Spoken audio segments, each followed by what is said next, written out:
पवित्र रामनवमी अवसर में तिहिडी रे अनुष्ठित प्रभु श्री रामंक नगर शोभायात्रा रे तिहिडी ब्लॉक रो विभिन्न अंचलरू प्रभुंक सुसज्जित मेढ़ परिक्रमा करी तिहिडी स्थित राम मंदिर निकट को जाइथिला। हजार हजार राम भक्तांक समागम होइथिला। एही अवसर में अग्रणी सामाजिक संगठन तिहिडी युव मंच पक्षरु श्रद्धालु मानकु प्रसाद बंटन करा जाइथिला। एही कार्यक्रम रे अतिथि भावे त्यागभूमि सभापति समाजसेवी अजय नायक, अध्यापक डॉक्टर विश्वरंजन दास, प्राक्तन अध्यक्ष लक्ष्मीधर त्रिपाठी, शिक्षावित सोमनाथ पाढ़ी, संगठनर उपदेष्टा शशिकांत नायक, सभापति कैलाश बेहेरा, उपसभापति प्रियव्रत पाढ़ी, संपादक निरंजन बारिक, संयोजक आईनजीवी नीलमाधव सेनापति, कोषाध्यक्ष शाकिर उद्दीन खान, सांस्कृतिक संयोजक मनोज पाणिग्राही, अशोक कर, समाजसेवी मनोज सेनापति, नव बेहेरा, ब्रह्मानंदपति, सुशांत लेंका, सौम्य गोपाल नायक, संतोष महाराणा, सैयद रफिक, रघुनाथ साहू, कृष्णचंद्र नायक, विजय दास, दयानिधि मल्लिक, श्रीमंत सेठी, विश्वजीत त्रिपाठी प्रमुख सहयोग करथिले।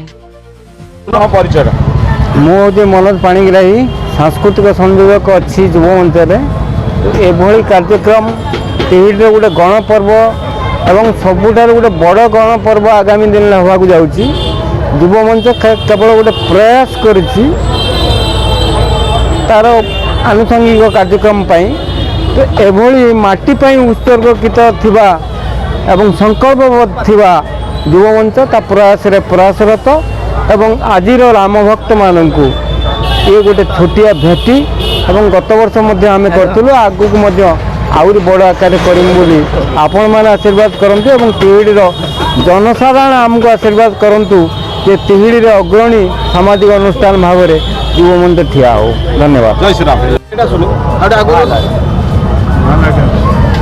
सर आपण परिचय। प्रियव्रत पाढ़ी, उपसभापति तिहिडी युव मंच। कौन कहबे आज तिहिडी युव मंच तरफ प्रसाद बंटन व्यवस्था कराई? चलो तिहिडी युव मंच एक सामाजिक संगठन। आमे निहाती भाव में किसी कार्यक्रम हाथ को नौ, सांस्कृतिक कार्यक्रम हो, कोटी घर भंगा हो, घर पोड़ी हो, बन्या हो किंबा यही एक निरा कार्यक्रम सब हाथ को नबार अभिनव प्रयास करूँ यथा संभव यथा चेष्टित करूँ।